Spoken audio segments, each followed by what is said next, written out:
The whole goal of farming is that you're removing calories from the field. So with that extraction, we do have to replace it with something. One of the main replacements is compost.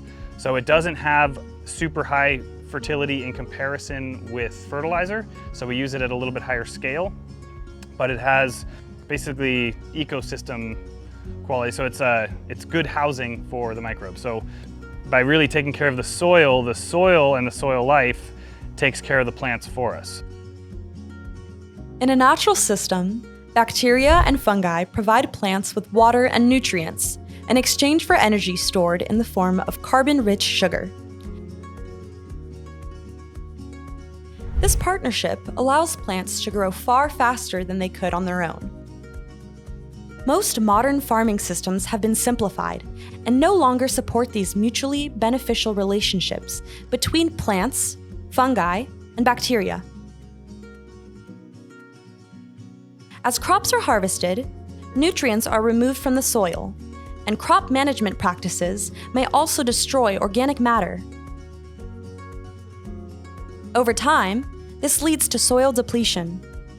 The soil loses stored energy in hydrocarbons, as well as important nutrients like potassium and nitrogen. Depleted soil results in lower crop yields. The conventional solution is to replace these nutrients by adding them back into the soil in the form of synthetic fertilizers. While this approach has short-term benefits for crop production, it undermines the natural processes that could sustain agriculture in the long run. As the cycle repeats, plants come to depend on fertilizer. They stop exchanging sugars with microbes, and the beneficial microbes die out of the system. The soil is now degraded, less fertile and less resilient. The alternative approach is based in biology rather than chemistry. Instead of trying to deliver nutrients directly to the plant, regenerative practices encourage microbes to proliferate so they can provide nutrients to the plant naturally. Microbes benefit from soil carbon amendments like compost and biochar, and they thrive when left undisturbed. This means compost may be even more impactful when soil disturbance is reduced. As the underground ecosystem develops, the soil becomes healthier and the microbes take care of the plants. Fungal networks act as an extension of the plant's root system, delivering water and nutrients in exchange for carbon. This makes plants more resilient under arid conditions. Bacteria and protozoa recycle nutrients, making them available to plants and decreasing reliance on synthetic fertilizers.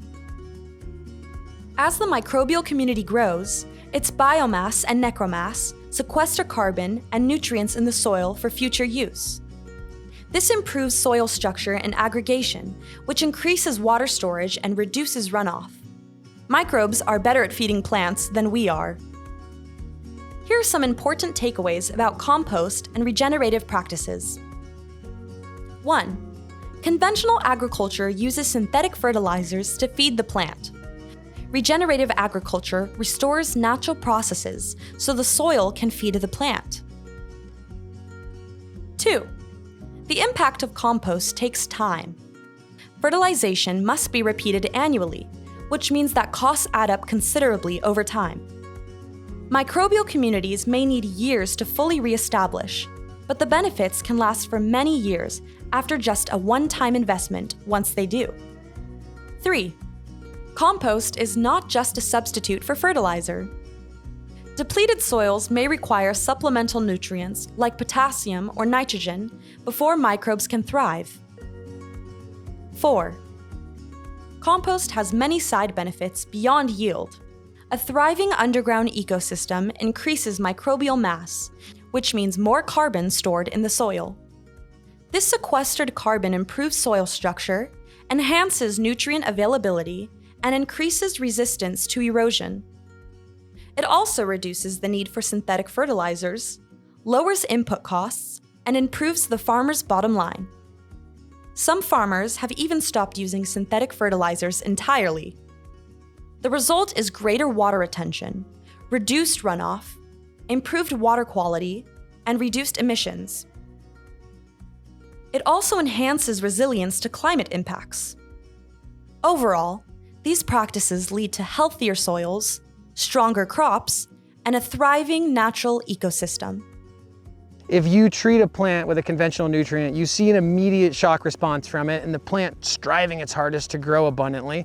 And when you see a slower growth from an organic composted soil, you'll actually notice properties of the plant that aren't there with the conventional nutrients, being the smells, the vigor, the longevity, and the overall health. You can grow quickly and produce something very rapidly and monetarily successfully with a conventional farming method, but you're left with fallow soil and a repetitive process of introducing poisons and remediating your dirt and cleansing it, and it's a long-term nightmare for a short-term dollar. We've been running pretty vigorous soil samples since being a part of the Regenerative Organic Certified program.